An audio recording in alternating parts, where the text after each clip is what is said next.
All signs point to this for the Boston Celtics ahead of free agency, as a new report just dropped linking the Boston Celtics to some key information ahead of their off-season plans. As we all know, this Celtics team is going to have a big off-season with a lot of discussions, and some of those discussions can be absolutely silenced and shushed with this new report. So how will this team be coming into effect for Joe Mazzulla this off-season? We'll be diving into all of that and more on this episode of Celtics Digest. I am Bruce Veliz. You guys have been absolutely fantastic, showing Patrick and I your guys' support on these videos for the last couple of weeks. We really do appreciate all the love you guys have been showing us down below in the comment section. But we do want to let you guys know that roughly around 64% of you guys who watch these videos are not subscribed. So if you want to make sure you get everything on the Boston Celtics with daily videos, live streams, updates on all the news surrounding this team, this is the place for you. So make sure to continue to hit that subscribe button and let us know your thoughts on today's video down below in the comment section. But without further ado,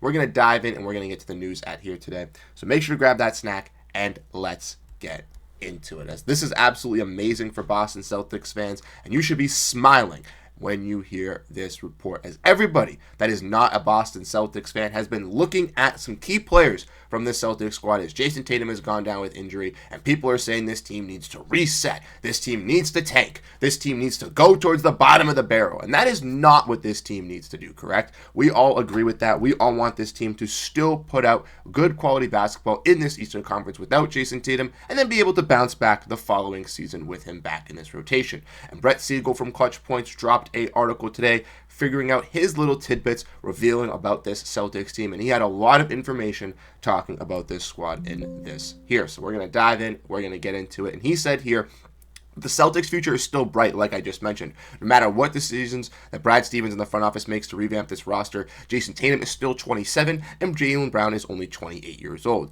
These two are the foundations of Boston's success now and moving forward, and Brad Stevens reiterated that as well during his final press conference this season. And even though NBA fans love to stir the pot by creating their own trade proposals and ideas, neither Tatum nor Brown are on their way out of Boston entering the summer, league sources confirmed to Clutch Points. And that makes me smile ear to ear. No Jaylen Brown trades. Obviously, they're not going to trade Jayson Tatum, but they're not moving off Jaylen Brown's quote-unquote bad contract of a $50 million deal just to get in some young, talented players, guys. So stop cooking up the Jaylen Brown trades. It is not happening. Brad Stevens basically didn't talk about anything leading forward to the future, but basically reiterated at his final press conference that these two are the core and they're going to stay the core, which is to let you know that the Celtics are not getting rid of them. He also said that they've talking about the CBA for years, and the CBA is well known for years, and there are penalties associated with being at certain levels, and we know that. Stevens acknowledged at his final press conference. You just weigh that and you wear where you are with everything else, and you can make those decisions. You have the clarity of a full season and the full playoffs and a couple good nights of sleep, and everybody gets in a room, puts your heads together, and figures out what's next. And that's what's going to be for the Celtics. It's not going to be trading one of those guys. And for starters, this isn't going to be a full-blown garage sale. Teams won't be able to approach Stevens and the Celtics like a pawn shop for these discounted items and try to really steal them away, as the Celtics have value for them or could potentially use these players in a trade scenario that they consider.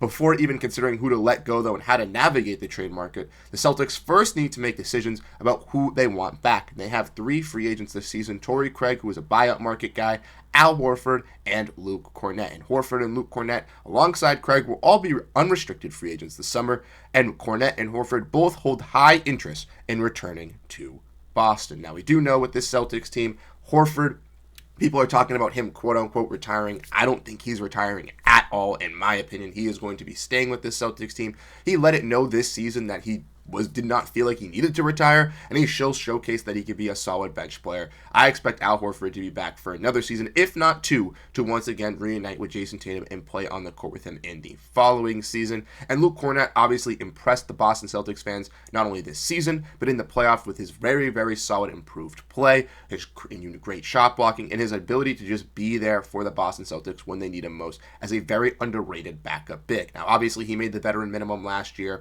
He's going to get a little bit of a pay raise. So the Celtics will have to try to cut some salary, and that's kind of how they're going to have to evaluate this offseason, is looking to shed salary in some other contracts, but also keeping key players like Luke Kornet, who have built themselves a staple here in Boston. Kornet took a cheap veteran minimum contract last season for the Boston Celtics, and obviously I don't expect him to do that this season. I do expect him to take a free team-friendly deal because he does love the city of Boston in his own right.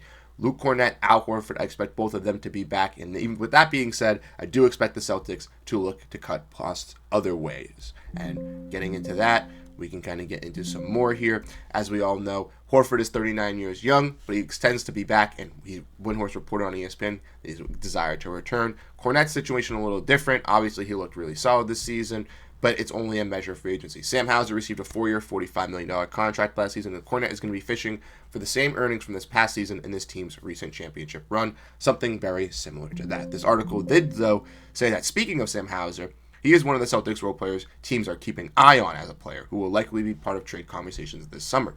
In his 4 seasons, he shot 42% from the 3, and he's developed into a decent defender as well. Potentially moving on from Hauser saves the Celtics around $10 million from their payroll and additional major taxes that come with it. We all know Peyton Pritchard is also someone that a lot of people will probably figure to be in the trade market, but Peyton Pritchard is expected not to be on the trade market once again, as he holds a fantastic value contract at $7 million for winning 6th Man of the Year. The Celtics would be dumb and foolish to give up a contract that is basically universally so cheap for a player that is way exceeding those expectations. Keeping Pritchard on that contract and looking for a long-term extension with Pritchard in the future, once some salary is available in 2 to 3 seasons, will definitely be key for the Celtics in retaining Pritchard and keeping him long-term. But Hauser is one of the names I mentioned as well, is to kind of look out for this Celtics team. With the team also drafting Baylor Scheierman last year and them feeling that he can take a bigger role this season, I do feel confident that the Celtics will look to move off of a guy in Sam Hauser, not only to save them $10 million this season, but $43 million for the next 3 years. Added on top of that, with the luxury tax implications, is going to save the Celtics so much money, not only in the long term, but in the short term, and for them to be able to still develop a guy like Baylor Scheierman on that rookie deal and still find probably a quality 3-point defending wing to fill in for that role at Sam Hauser on the veteran contract will definitely make things a little bit easier for Boston in the now as well. And lastly, we do have to talk about some other players as well. Jrue Holiday has been mentioned as a guy to potentially be moved, and him alongside Kristaps Porziņģis are the two to kind of keep your eye on for this season, but maybe not too fast with Jrue Holiday, as a lot of people think that the Celtics will have to attach draft capital. I don't think they'll have to attach draft capital. We made a video on that previously, so if you missed that, go check that out. But nobody really currently can replicate Holiday's defensive efficiency, and if the Celtics do look to trade off of a guy like Holiday, it would obviously they would need to get back a pretty solid defensive guard, even if it is a backup point guard. But once again, the other person in the video in the thumbnail is Derrick White, and a lot of people don't want Derrick White to be traded, including myself. He's that clutch guy for this Celtics team. He really steps up, delivers when you need him most, and once again, Derrick White is viewed as a piece of the essential core of players alongside Jayson Tatum and Jaylen Brown. This is why it took quite the offer for Brad Stevens to entertain this idea. Never say never, as anything is possible in this league after the Luka Doncic trade, but Derrick White isn't viewed as a player the organization will be forced to move in a salary dump move. I'm not going to do it, but I could end the video right there. That's all I think we need to hear, but I'm just kidding, guys. But wow, Derrick White is going to be staying. Thank God. We need his clutch shooting. Don't throw any Derrick White mock trades out there. Just cut it out. I know Patrick made the video talking about the Warriors one, but he was in disgust alongside myself when we had to review that. And lastly, Kristaps Porziņģis. Ultimately, the idea of moving someone to save money points in the direction of Porziņģis. Porziņģis not being as available throughout his whole really tenure with the Celtics, especially this season in the playoffs dealing with illness. It hasn't been great. He is on a $30 million expiring contract, and that contract could be a little bit easier to salary dump, all due to the fact that it is a 1-year deal and it is expiring.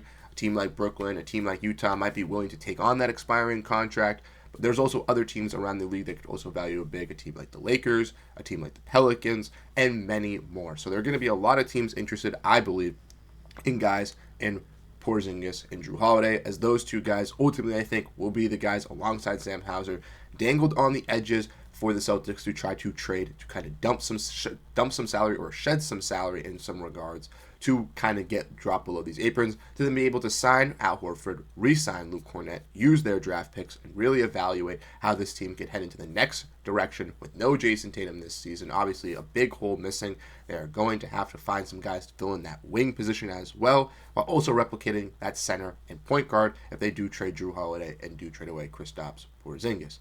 But I am excited to hear that guys like Jaylen Brown and Derrick White are mainstays for the Boston Celtics team this season, and I think that is absolutely key for every fan here that has been tuning into these videos. So once again, thank you guys so much for tuning in. I'm very excited to hear this news. Let me know your thoughts down below in the comment section on how you feel about this Boston Celtics team, and I'll catch you guys in the next video. Have a great rest of your day, and go Boston Celtics. Peace out, everyone.